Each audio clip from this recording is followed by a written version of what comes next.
नमस्कारम। हमें कुछ समय से इस प्रकार के प्रश्न प्राप्त हो रहे थे कि हमें सिद्धासन करने में या फिर हमें पद्मासन करने में बड़ी असुविधा होती है, ठीक प्रकार से हो नहीं पाता। आप समझें कि कई बार हम ठीक प्रकार से ये नहीं समझते हैं कि जो अभ्यास नहीं हो पा रहा है उसके पीछे कारण क्या है। बस हम अभ्यास किए चले जाते हैं, बल्कि हमें ठहर के ये देखना होगा कि कहाँ पर समस्या है। कभी आपको लगेगा कि हमारे एंकल में फ्लेक्सिबिलिटी नहीं है, कभी आपको लगेगा कि हमारे नीज में कुछ समस्या है, या फिर आपके पेल्विक रीजन में जो है स्टिफनेस है। तो जहां पर भी आपको स्टिफनेस लगे वहां पर आपको कार्य करना होगा। और ये भी समझना होगा कि योग के अंतर्गत जितने भी अभ्यास होते हैं, हर एक आसन किसी ना किसी दूसरे आसन का सहयोगी अभ्यास होता है। यानी कि अगर आप एक आसन कर रहे हैं तो किसी दूसरे आसन को करने में, उस आसन के करने से आपको सरलता हो जाएगी। जैसे किसी व्यक्ति से नौकासन का अभ्यास नहीं होता है तो वो उत्तान पादासन का अभ्यास करता है, तो उससे नौकासन अच्छा हो जाता है, क्योंकि कोर की जो स्ट्रेंथ है वो वहां पर बढ़ जाएगी, अच्छी हो जाएगी। तो दूसरे अभ्यास होने वो शुरू हो जाएंगे जो उस अंग से संबंधित है। इसी प्रकार से अगर आपसे पद्मासन का अभ्यास ठीक से नहीं हो पा रहा है तो आपको देखना है कि आपको यहां पर स्टिफनेस है, आपको नीज में स्टिफनेस है, या फिर क्या समस्या है। अब आप समझें, पद्मासन को करने के लिए आपने पहले इस पैर को उठाया और यहां पर ऊपर रखा। अब यहां पर आपने रखा और यहां पर फ्लेक्सिबिलिटी नहीं है, तो ये क्या होगा, ये ऐसे मुड़ने की बजाय यहां से थोड़ा सीधा हो जाएगा और ये घुटना आपका ऊपर उठ जाएगा।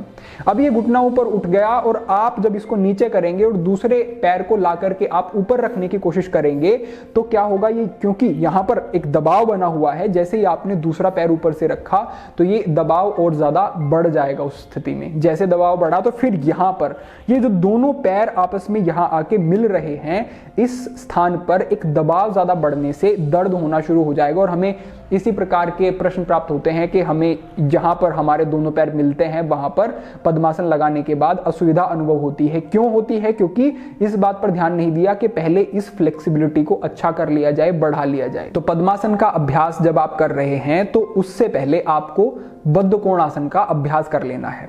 बद्ध कोणासन के लिए आपको हमने पहले भी बताया है कि आपको सहजता से अपने पैरों को आपस में इस प्रकार से मिलाना है और यहां से अपने अंगूठों को पकड़ लेना है। उसके बाद जितना हो सके उतना पीछे लाना है, कमर को सीधा करते जाना है और अपने पैरों को नीचे दबाते हुए आपको जाना है।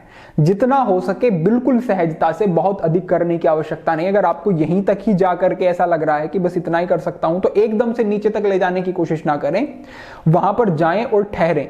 आप समझें कि योग के अंतर्गत, हठ योग में अगर आप समझें कि फ्लेक्सिबिलिटी को अगर बढ़ाने की बात की जाती है तो किसी अभ्यास को इस प्रकार से करना या फिर पावर योगा जैसा कुछ बना देना वो ठीक नहीं है। बस आपको जाना है और कुछ समय तक रुकना है। उस अभ्यास में जाकर रुकने से और रुकने के साथ साथ जब आप अच्छी गहरी सांस लेते हैं तो आपकी धीरे धीरे जो है वो फ्लेक्सिबिलिटी बढ़ेगी। गए और रुके बिल्कुल नहीं, एकदम से वापस आ गए, फ्लेक्सिबिलिटी नहीं बढ़ेगी, अभ्यास में समस्या आती रहेगी।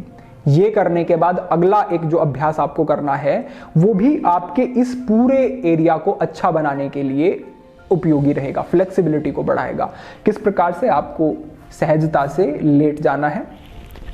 सहजता से लेटने के बाद आपको अपने दाहिने या फिर बाएं पैर को जैसे भी सुविधा उठाना है, इस प्रकार से पकड़ लेना है दोनों हाथों से और जितना हो सके पीछे लेकर के आना है। अब आप देख रहे हैं इसमें जितना मैं इस पैर को पीछे ला रहा हूं उतना ही यहां पर एंकल में भी एक प्रेशर भी है और एक फ्लेक्सिबिलिटी भी बढ़ेगी।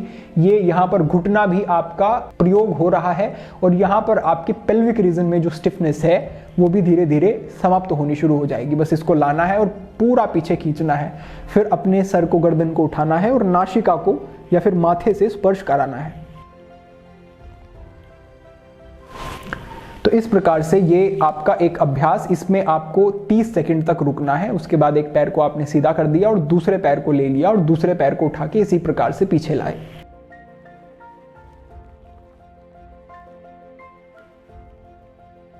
तीस सेकंड रुके और धीरे धीरे फिर से वापस।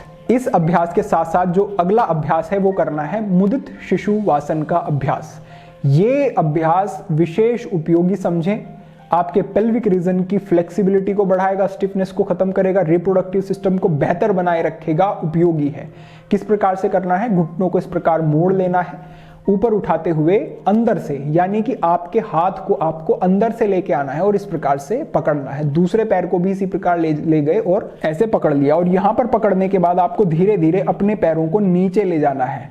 धीरे धीरे कोशिश करनी है कि आपके जो घुटने हैं वो भूमि से स्पर्श हो जाएं। इतना नहीं हो पाता है तो सहजता से जितना हो उतना करें, लेकिन जा करके जहां तक भी जा पा रहे हैं वहां तक जाके वहीं पे रुक जाना है।